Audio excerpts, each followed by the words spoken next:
Pinaluhod, sinampal at sinuntok ng kanyang kaeskwela ang isang grade 10 student sa Pasig City. Viral na online ang pananakit na hindi lang daw pala isang beses nangyari. Ang pamilya ng biktima naghain na ng reklamo sa pulisya dahil hindi umano nila tanggap ang ipinataw na parusa sa mga sangkot na pagko-community service lamang. Nakatutok si Mariz Umali. Alam yung ginawa mo. Kumalat sa social media ang videong ito ng isang binatilyong pinaluhod ng isang lalaking nakaputi. May pilit na pinaamin ng lalaking nakatayo. Ilang beses na sinampal ang biktima at bumanat pa ng uppercut. Makikita sa dulo ng video ang aabot sa 11 kapwa mga binatilyo na sumaksi sa insidente. Ayon sa ina ng biktima, ang isang grade 10 student, nalaman lang niya ang dinanas ng anak nang may magpadala sa kanya ng video. Pagtingin ko sa video, nagulat ako, hindi ko maintindihan yung nararamdaman ko.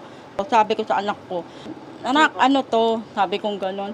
Tapos sabi niya, tumingin lang po siya sa akin. Tapos umiyak po siya ng umiyak. Ang nakita ko doon, isang batang gustong magsumbong na hindi alam kung paano niya iaano sa magulang niya.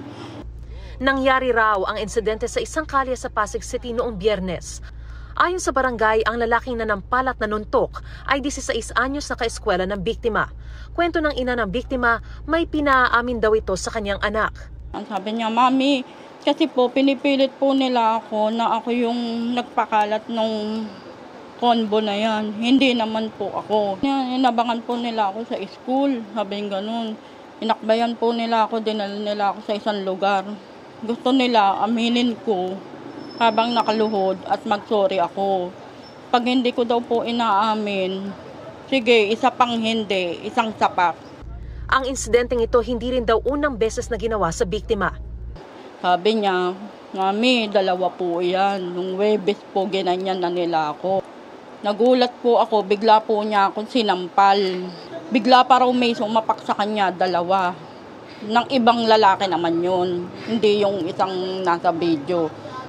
Kahapon, nagharap-harap daw sa eskwelahan ng pamilya ng mga sangkot. Pero hindi matanggap ng pamilya ng biktima ang parusang ipinataw na 3 araw na community service. Ang first offense, 3 days community service. Ano po ang ibig sabihin nun? Maglilinis lang 3 araw. Ganun lang po ba ang hatol sa isang pambubuli? First offense pa lang po ba yung ginawa sa anak kong pambubog ng 2 araw? Bakit po parang ang gano'n ang hustisya? Kaya po pala maraming nabubuli.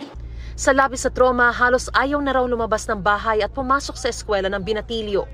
Sinusubukan naming kunan ng pahayagan lalaking nanampal at nanuntok, pero ayon sa barangay, tumanggi na itong magbigay ng pahayag.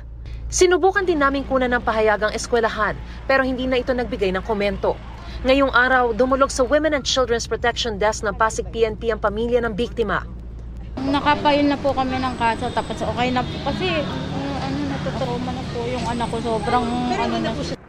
Kasong physical injuries at paglabag sa Anti-Bullying Act of 2013 na posibleng kaharaping kaso ng nambully at accomplice to the crime naman ang mga kasabwat. Kinuhanan na rin ang salaysay ang biktima at pinroseso na rin ang kanilang request para sa psychological counseling. Malakas na ebidensya po yung nag-viral po na video na po, yung assessment po ng mag-a-assess po ng level ng kanyang trauma, magagamit din po yun as evidence sa pag-file po ng case. Ang Pasig City Government sinabing nakikipag-ugnayan na raw sila sa Schools Division Office ng Pasig na umaaksyon sa mga insidente ng bullying sa loob at labas ng eskwelahan. Sineseryoso raw ng Pasig City Government ang anumang akto ng pambubuli at sinisigurong maaaksyonan ang insidenteng ito.